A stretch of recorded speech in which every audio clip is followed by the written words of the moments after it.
نحمده ونصلي ونسلم على رسوله الكريم اما بعد فاعوذ بالله من الشیطان الرجیم بسم اللہ الرحمن الرحیم اشتروا بآیات اللہ ثمنا قلیلا فصدوا عن سبیلہ انہم ساء ما كانوا يعملون صدق اللہ مولانا العظیم وصدق رسولہ النبی الکریم الامین ان اللہ وملائکتہ یصلون علی النبی یا ایھا الذین آمنوا صلوا علیہ وسلموا تسلیما الصلاۃ والسلام علیک یا سیدی یا رسول اللہ الصلاۃ والسلام علیک یا سیدی یا حبیب اللہ۔ حمد و صلاۃ کے بعد میرے نہایت ہی معزز و محتشم سامعین کرام، اللہ رب العزت کے فضل اور اس کی توفیق سے سورۃ توبہ کی آیت نمبر 9 پڑھنے کی ہم سعادت حاصل کر رہے ہیں، جس میں خالق قدوس جل وعلا نے ان مشرکین کا ذکر فرمایا جنہوں نے دنیا کے چند روپوں کی خاطر اللہ رب العزت کے پیارے محبوب علیہ السلام کے ساتھ وعدہ خلافی کی اور عہد کو توڑ دیا۔ خالق قدوس جل وعلا نے فرمایا اشتروا بآیات اللہ ثمنا قلیلا، انہوں نے اللہ کی آیتوں کے بدلے تھوڑی سی قیمت لے لی، فصدوا عن سبیلہ، پھر انہوں نے اللہ کی راہ سے انہیں روکا، انہم ساء ما كانوا يعملون، بے شک انہوں نے برا کام کیا۔ اس آیت مقدسہ کا خلاصہ یہ ہے کہ انہوں نے یعنی مشرکین جو ہیں انہوں نے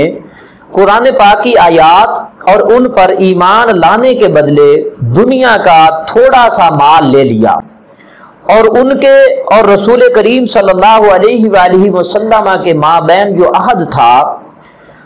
اسے ابو سفیان کے تھوڑے سے لالچ کے بدلے میں انہوں نے توڑ دیا،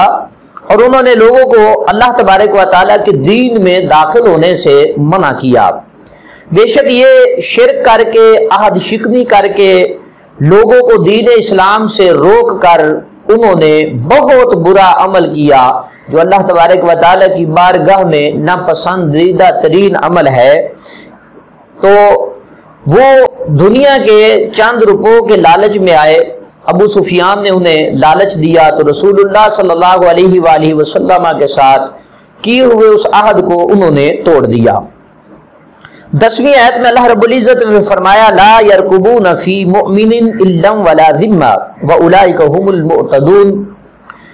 کہ کسی مسلمان میں نہ وہ قرابت کا لحاظ کریں گے نہ عہد کا، کیونکہ وہی لوگ جو ہیں وہ سرکش ہیں۔ اس آیت مقدسہ میں اس بات کا ذکر کیا گیا ہے کہ مشرکین جو ہیں وہ اگر تم پر حاوی ہو جائیں، تم پر غالب آ جائیں، تو وہ اپنے معاہدے کی ایک تو خلاف ورزی کریں گے، دوسرا وہ ایمان والوں کے ساتھ اپنے رشتہ داری کا بھی لحاظ نہیں رکھیں گے، مسلمان ان کو جہاں ملیں گے وہ انہیں قتل کر دیں گے، معاہدے کو بھی وہ توڑ دیں گے اور معاہدے کا بھی وہ خیال نہیں رکھیں گے۔ لیکن ایمان والوں کو یہ حکم دیا گیا کہ تم بھی اس بات کا خاص خیال رکھو کہ مشرکین جو ہیں اگر وہ تم پر دسترس حاصل کریں تو تمہیں قتل کر دیں گے، اگر تم مشرکین کے اوپر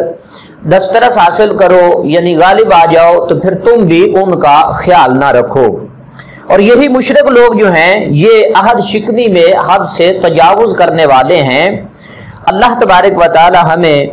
ان آیات مقدسہ کے مفاہیم کا فہم عطا فرمائے۔ وآخر دعوانا الحمد للہ رب العالمین۔